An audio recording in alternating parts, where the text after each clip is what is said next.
হরে কৃষ্ণ, রাধে রাধে। আমি গীতা, গীতার কথায় আপনাদের সুস্বাগতম। আজকে আরও একটি ভিডিওতে গীতার 11 নম্বর অধ্যায়ের 6 নম্বর শ্লোকটি পাঠ করছি।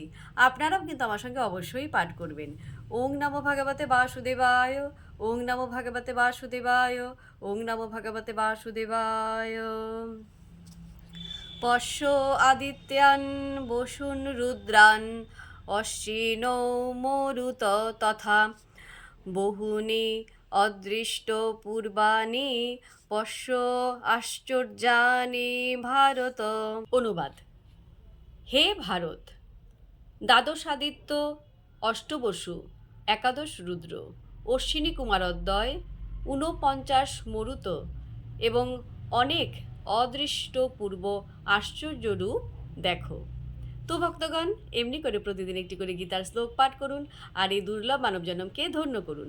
আর আমাকে কমেন্ট করেছেন পদ্মশ্রী, রাধে রাধে। আপনাকেও রাধে রাধে। হরি বল।